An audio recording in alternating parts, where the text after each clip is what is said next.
नमस्कार मंडळी. मी डॉक्टर गजानन सीताराम देशमुख माझ्या यूट्यूब चॅनलमध्ये आपल्या सर्वांचं सहर्ष स्वागत करतो. आणि आजच्या व्हिडिओचा विषय आहे की मराठीमध्ये किंवा हिंदीमध्ये घरच्या व्यक्तींना आणि भावकीतील व्यक्तींना आपण अभिवादनासाठी कोणता शब्द वापरावा.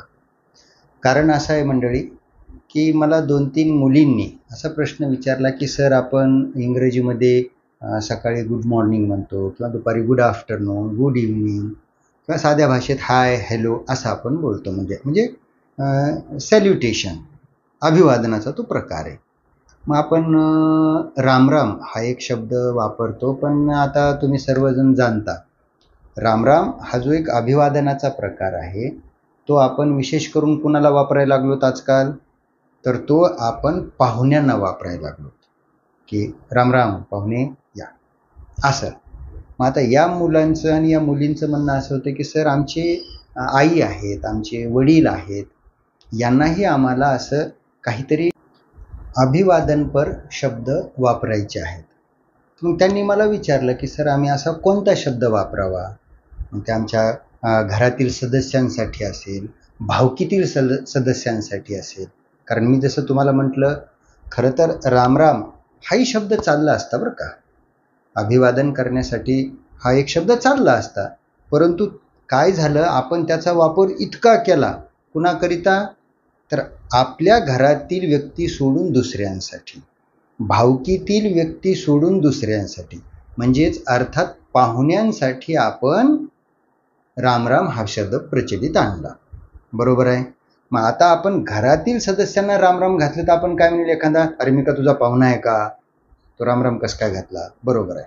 मग याच्यामुळं त्या घरातील ही जी नवीन मंडळी आहेत, जी मुलं मुली, हे जसं की good morning, good afternoon, good evening, hi hello, यांना तसं म्हणायचंय, पण त्यांना इंग्रजी वापरायची नाही. त्यांची भावना फार चांगली आहे बरं का. हा व्हिडिओ बनवण्यापाठीमागं माझा उद्देश काय की माझ्या या तरुण मुला मुलींना, त्यांच्या आईवडिलांना, त्यांच्या भावभावकीतील ज्येष्ठ मंडळींना किंवा त्यांच्या समवयस्कांना अभिवादनपर काही शब्द वापरायचे, पण त्यांना हे नाही वापरायचे. पण ते good morning, good evening, good afternoon हे नाही वापरायचे. मग आपल्या इकडे तसे काही शब्द आहेत का, अशी त्यांनी मला विचारणा केली. आणि विचारणा करताना मग मी त्यांना थोडंसं बोललो, पण त्यांना म्हटलं थोडंसं आपण याच्यावर एखादा व्हिडिओ बनवेल आणि मी तो अपलोड करेल. तर मी आता या मुद्द्याशी थोडीशी आपल्यासोबत चर्चा करणार आहे. तर मंडळी, जसं मी तुम्हाला सांगितलं की रामराम हाही अभिवादनपर शब्द चालला असता, परंतु तो आपण आता जास्त करून पाहुण्यांसाठी वापरतो.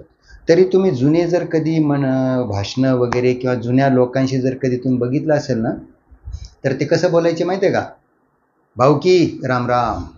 म्हणजे भावकीतले जरी असतील तरी त्यांना तो नमस्कार केला. पाहुणे मंडळींचा तर रामराम पाहुणे असं आपण बोलायचो, की पाहुणे मंडळींना माझा रामराम असं आपण बोलायचं, म्हणजे ते कळून जायचं. तर तसाच तो एक अभिवादनपर शब्द आपली जुनी जाणती मंडळी भावकीसाठी पण वापरायची. मग तेव्हा शब्द कसा यायचा, समजा मी उभा राहिलो, सर्व भावकीला माझा रामराम.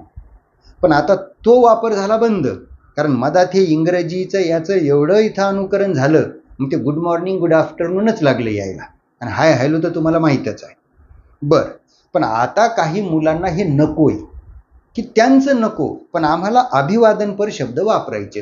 तर मग आपले कोणते आहेत. तर मग आता आपण असं गृहीत धरू की ठीक आहे, आता रामराम या शब्दाला एक वेगळा अर्थ असा झाला की तो आपण पाहुण्यांना वापरूया. मग तुम्ही कधीतरी रामायण, महाभारत अशा जर सिरियल जुन्या जर बघितल्या असतील, तर हिंदीमध्ये एक शब्द होता प्रणाम. प्रणाम पिताजी, प्रणाम माताजी, प्रणाम पिताश्री, असे शब्द होते. तर आपण प्रणाम हा शब्दही वापरू शकतो. मला लक्षात, समजा एखादी मुलगी आहे आणि तिला तिच्या वडिलांना अभिवादनपर शब्द वापरायचा, प्रणाम बाबा, आई प्रणाम असं तुम्ही म्हणू शकता. आता तो हिंदीमधला शब्द जरी असला तरी तो मराठीतही चालतो बरं का, प्रणाम. म्हणजे तुम्हाला जर असं वाटलं मला गुड मॉर्निंग, आता त्या गुड मॉर्निंगला लोकांनी शुभ सकाळ, शुभ रात्री हे शब्दशः दिलेले आहेत ना, भाषांतर, तुम्ही ते तर वापरू शकता. शुभरात्री, शुभ सकाळ हे वापरू शकता, त्याला काही ऑब्जेक्शन घेण्याचं कारण नाही. पण तुम्हाला जर असं वाटलं की आम्हाला हे जे आहे नमस्काराचं तर ते तुम्ही प्रणामही वापरू शकता. बरं, आता काही मंडळीने जर पत्रलेखनाचा मायना शिकले असतील जुन्या याच्यात, तर जसं आपण तीर्थरूप लिहायचो वडिलांना, तीर्थरूप, आईना तीर्थरूप आहे ना, तर जसं आपण ते तीर्थस्वरूप गुरुजींना वगैरे असं जे लिहायचो, तर मग तीर्थरूप जेव्हा आपण वडिलांना लिहायचो तर तेव्हा तिथं आपण मायना काय द्यायचो, अभिवादनपर मायना काय द्यायचो आपण, तर आपण द्यायचो साष्टांग दंडवत. आता दंडवत हाही शब्द एका विशिष्ट संप्रदायाकडे गेल्यामुळे तोही थोडासा कालानुरूप कमी झाला. मग हिंदीमध्ये एक शब्द आला नमस्ते. नमस्ते नमस्ते हा इंग्रजी नाही घेतला बरं का. विशेष म्हणजे तुम्ही गुड मॉर्निंग गुड इव्हनिंग जसं इकडे घेतलं ना, तर तसं त्याने आपलाही शब्द as it is we can use नमस्ते इन इंग्लिश. नमस्ते सर, नमस्ते माय फ्रेंड्स, तुम्ही म्हणू शकता नमस्ते. हा शब्द कोण्या भाषेचा आहे? हिंदीचा. घेतला कुणी? इंग्रजीनं. म्हणजे इंग्रजीमध्ये पण तुम्ही अभिवादनपर नमस्ते हा शब्द घेऊ शकता. म्हणजे तुम्ही तुमच्या इकडं नमस्कार हा शब्द जो वापरतो ना आपण, त्याला हिंदीमध्ये नमस्ते होता, तो इंग्रजीनं घेतला. मग तुम्ही वापरायला काय हरकत आहे इकडं? आलं लक्षात? नमस्ते आई, नमस्ते बाबांना, नमस्ते काका असतील, नमस्ते भाऊ की कोणी असेल, नमस्ते काका, नमस्ते आजोबा, हा शब्द तुम्ही वापरू शकता. म्हणजे रामराम हा शब्द आपण पाहुण्यांसाठी जरी वापरायला सुरुवात केलेली असली आणि त्याला तो अर्थ जरी दिला असला तरी तुमच्या पुढं प्रणाम हा एक शब्द आहे, तुम्ही प्रणामही म्हणू शकता. दंडवत हा शब्दही आहे, म्हणू शकता तुम्ही दंडवत.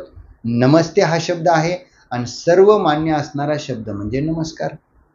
नमस्कार आपण पाहुणे मंडळी नाही वापरतो, मुद्दा लक्षात ठेवा. जसं रामराम हा आपण घरातील सदस्यांनाही वापरू शकतो होतो, भावकीतही वापरू शकत होतो आणि पाहुणे मंडळी नाही वापरू शकत होतो, पण आपण आता तो फक्त पाहुणे मंडळीनाच वापरायला सुरुवात केला. तसा नमस्कार हा शब्द सुशिक्षितपणाचं थोडं जरा लक्षण दिसतं काही लोकांना. रामराम म्हणलं की थोडं त्यांना जरा असं काय वाटतं ते मला माहीत नाही, पण ते टाळतात. मग त्याच्याऐवजी ते नमस्कार, पाहुण्यांनाही नमस्कारच घालतात. ते उद्या नमस्कार हा शब्द तिकडे वापरला जाऊ नये की फक्त पाहुण्यांकरिताच. म्हणून तुम्ही आपले आईवडील, आपले काका काकू, आपले भाऊभाऊकीतील जे लोक आहेत की ज्यांना तुम्हाला अभिवादनपर शब्द वापरायचा आहे, तर त्यांच्यासाठी तुम्ही प्रणाम हा एक शब्द वापरायला सुरुवात करा किंवा नमस्कार.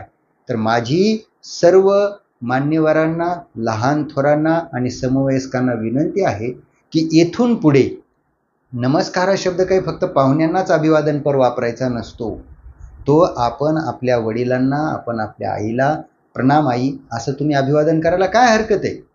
झोपेतून उठलो आपण, हे झालं, आई प्रणाम, बाबा प्रणाम, भावकीतलं कुणी आलेलं आहे, आजोबाच्या वयाचे आहेत तुमच्या, मग त्यांना तुम्ही बाबा म्हणता, काका म्हणता, तात्या म्हणता, अण्णा म्हणता, जे काय म्हणता. अण्णा प्रणाम, बसा. वडिलांना आवाज देतो मी. मग तुम्ही तुमच्या वडिलांना बाबा म्हणता, काय म्हणता त्यांना, बाबा तात्या आलेले आहेत. आलं लक्षात? तर म्हणजे काय होईल, तुमच्या याच्यात एक खेळीमेळीचं संवाद सुरू व्हायला लागतील. आपल्या बऱ्याच मुलांना हे अभिवादनपर शब्द कसे वापरावे हेच कळत नाही. ते त्यांना आले की हे फक्त पळत जाते आणि चला आले ते, असं नाही. तिथं तुम्ही होते ना दरवाजात, तुमचं पण काम आहे त्यांना तिथं अभिवादनपर काहीतरी शब्द वापरणं. मग तुमच्या पुढे आता मी पर्याय काय काय ठेवले. एक तर प्रणाम वापरा, तुमच्या भावकीतली व्यक्ती आहे, तुमच्या घरातलीच आहे, मग ते चुलत चुलते आहेत, चुलत चुलती आहे, कुणी असेल तर त्यांना तुम्ही आधी प्रणाम म्हणलं पाहिजे. मग भले तुम्ही खेळायला का जाईना, जा खेळायला, पण त्यांना तिथं तसं असं नका की वरतोंड करून निघून गेले, ते असंस्कृतपणाचं वाटायला लागेल. आणि ह्या याच्यात तसं झालं बरं का. मुलांना नमस्कार करणं, कुणाशी काय करणं हे राहिलं नाही बघा. ज्याला आपण इंग्रजीमध्ये मॅनर्स, एटिकेट्स असे शब्द वापरतो ना, ते थोडंसं कमी व्हायलंय. उलट आपण त्यांचं फॉलो करायलो. Good evening, good night, good morning, good afternoon, आणि ते आपलं फॉलो करायले. त्यांनी नमस्ते घेतला, मी जसं तुम्हाला म्हटलं, मग आपण नमस्ते का सोडला? भले तो हिंदी शब्द पण आपल्या इकडे चालतो ना तो. जसं मी प्रणाम हा शब्दही हिंदी म्हटलो, पण वापरू शकतो ना आपण. म्हणून तुम्हाला मी उदाहरण म्हणून दिलं की रामाच्या जे सिरियल आपण रामायण पाहिलेलं आहे, तेव्हा रामराम कशाला घातल्या जात असेल नमस्काराला?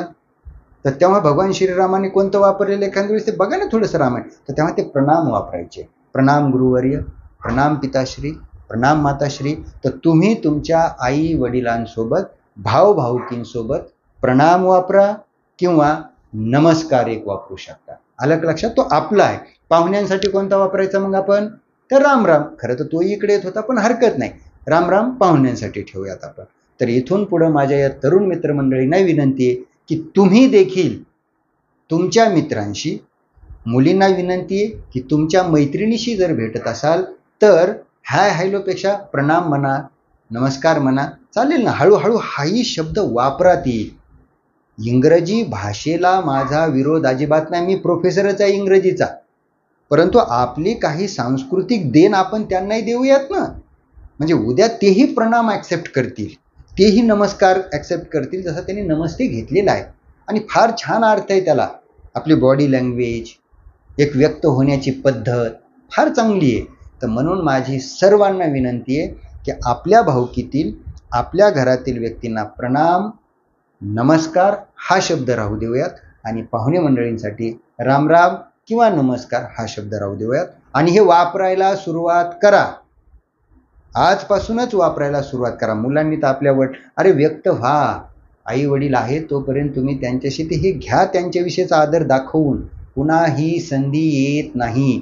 मुलगी येते, आईला ठीक आहे गळा भेट घेतात वगैरे, ते ठीक आहे, आईचा आपण आशीर्वाद घेतो की नाही, मग तसा प्रणाम करून पटकन घ्या ना, आशीर्वाद घ्या, गळा भेट घ्या, चालते. पण हे शब्द वापरायला लागा, वापरायलाच लागा, म्हणजे लोकांनाही कळेल की इथे काहीतरी सांस्कृतिक आहे आणि ते असं आहे. तर माझी सर्वांना नम्र विनंती आहे की व्हिडिओ जर आवडला असेल तर आपल्या परिचितांना, जवळच्यांना बिलकुल पाठवा. त्यांनाही आग्रह करा की हे व्हिडिओज पहा, चॅनलला लाईक करा, सबस्क्राईब करायलाही त्यांनाही विनंती करा. आणि आपल्यापैकी जर कोणी सबस्क्राईब केलं नसेल तर असे काही व्हिडिओची लिंक जी मी चालू ठेवलेली असते ती तुमची मिस होऊ नये, एखादा व्हिडिओ राहू नये, म्हणून काय करा, ते बेल आयकॉन दाबून ठेवा. कारण माझ्यापेक्षा तुम्ही यातले जरा तज्ज्ञ माणसं आहात, परंतु माझा एकच निर्मळ उद्देश आहे की हे जे काही मला वाटतं, ही जी तरुण मंडळी माझ्याशी बोलते आणि मी हे तुमच्यापर्यंत आणणार आहे. तर राहील लक्षात मंडळी, वापरायला सुरुवात करा. भेटूयात पुढल्या व्हिडिओमध्ये. धन्यवाद.